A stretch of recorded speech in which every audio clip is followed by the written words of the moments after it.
नमस्कार मित्रांनो, पुन्हा एकदा आपलं तुमच्या नवीन व्हिडिओमध्ये खूप स्वागत आहे मित्रांनो. तर तुम्ही बघू शकता आज आपल्या साईडवरती आलो होतो आणि साईडवरती आल्यानंतर जे फरशीचं काम आहे ते फरशीचं काम आपल्या साईडवरती चालू आहे. तर माझी बरीचशी मित्रांची कमेंट आली होती किरण भाऊ, ज्यावेळेस आपण प्लास्टर करतो तर प्लास्टरच्या आधी आपण जी विंडो शिला असतात म्हणजे जी खिडकीचं गिरणे असतात ते प्लास्टरच्या आधी बसवलं पाहिजे की प्लास्टरच्या नंतर बसवलं पाहिजे.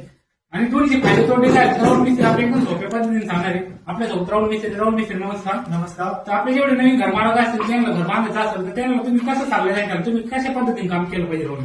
आपल्याला एका मित्राने अशी कमेंट केली बाबा कोणतं पहिलं महत्वाचं बसायला पाहिजे. सर्वात प्रथम आपण इंटेरियर ज्यावेळेस करतो ते लक्षात घेणं महत्वाचं आहे.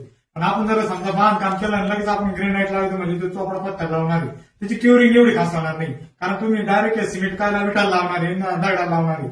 त्याच्यामध्ये दोन्हीच्या मध्ये आपल्याला पहिलं प्लास्टर करून त्याला तार मारणं खूप गरजेचं आहे. म्हणजे त्याची क्युरिंग आणखी क्वालिटी वाढणार आहे आणि मजबूती वाढणार आहे, लाईफ वाढणार आहे. आपला जो दगड लावणार आहे आपण त्याला घसून त्याला केमिकल लावून खडे चिटकून ज्यावेळेस चिटकवणार आहे त्याची मजबूती त्याच्या 5 पट जास्त वाढणार आहे. म्हणजे भविष्यात तो कधी निघणार नाहीये आणि खाली गळून पडणार नाही. म्हणजे उन्हाचा प्रकार व्हावा तरी तो गळणार नाही.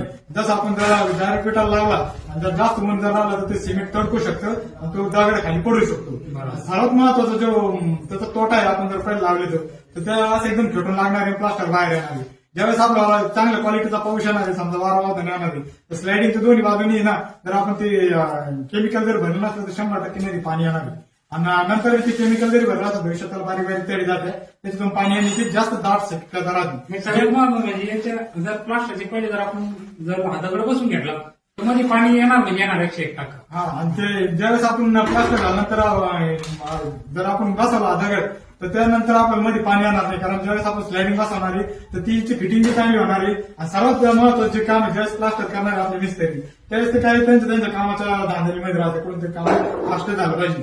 ते काय एवढी साफाई करणार नाही, त्याची क्वालिटी बी खराब होणार. आपलं जो मार्बल ग्रेनाईट वगैरे लावणार तो काची सारखा राहतो. एकदा त्याला तो थोडासा घाण झाला तो नंतर त्याची पाहिजे तेवढी ते सफाई होत नाही, आरशावाने दिसणार नाही. तो एक तोटा आहे. म्हणजे असे बरेचसे काही तोटे आहेत त्याच्यात. ज्या मित्राला नवीन काम करायचं असेल त्यांनी ना प्लास्टर झाल्यानंतरच मार्बल लावणार आहे. जर पहिलं लावलं तर असे परिणाम होऊ शकतात नंतर. तर ठीक आहे मित्रांनो, राहुल मिस्त्री ज्या पद्धतीने सांगितलं आपल्याला की प्लास्टरच्या जर लावला आपण ग्रेनाईट तर त्याच्यावर आपलं सिमेंट उडू शकतं किंवा वाळूचा जो माल असेल तो उडू शकतो. आणि लेबरना पण एका टायमाला काही त्याला स्क्रॅच वगैरे जाऊ शकतात म्हणजे खराब होण्याचे जास्त चान्सेस राहतात. आणि ज्यावेळेस प्लास्टर झाल्यानंतर आपण जर ही पद्धत अवलंबली तर कुठला तोटा होणार नाही. एकदम आपलं जी शोभेची वस्तू आहे जिला आपण घरामध्ये एकदम काची सारखी मानली जातं त्याची जी क्वालिटी क्लिअरिटी तशीच राहणार आहे. आणि भविष्यात आपल्याला म्हणजे चांगली दिसण्यासाठी शोभेची वस्तू असल्यामुळे चांगली दिसण्यासाठी त्याचा वापर होणार आहे. त्याच्यामुळे शक्यतो होईल तितकं प्लास्टर झाल्यानंतर तुम्ही हे काम करत चाला. राहुल मिस्त्री तुम्ही आधी कुठली पद्धतीची खिडकी किंवा बनवली? हिला फोटो फ्रेम म्हणतात. ज्यावेळेस आपण ही फोटो फ्रेम बसवणार आहे म्हणजे इंटेरियर ज्यावेळेस करणार आहे आपण असं समजा चांगल्या क्वालिटीची पीओपी करणार आहे आपण म्हणजे चांगल्या दिसणारी आणि इकडे फर्निचर होणार आहे त्याला सूट होणार आहे. आपला हॉल प्रशस्त आणि चांगला दिसणार आहे. म्हणजे ज्यावेळेस आपण हॉलमध्ये बसणार आहे त्याची काहीतरी असे प्रशस्त वाटणार आहे आणि माणूस एकदम असं निवांत होणार आहे. असं काही जरी डोक्यात काही असे म्हणजे प्रश्न राहणार नाही, फ्रेश वाटत माणसाला असं. ठीक आहे. तर मित्रांनो व्हिडिओ कसा वाटला नक्की सांगायचा आहे आणि तुम्ही मला नक्की कमेंट करून सांगायचे तुम्ही प्लास्टरच्या आधी तुमचा ग्रेनाईट बसवला का प्लास्टर झाल्यानंतर बसवला. कारण की माझ्या सगळ्या मित्रांची मला कमेंट जर आली तर मला त्याच्यावर नेमकं कसं व्हिडिओ मला कसं नाही सगळं मला व्यवस्थित समजत चालतं मित्रांनो. तर व्हिडिओ कसा वाटला ते पण सांगा. धन्यवाद मित्रांनो.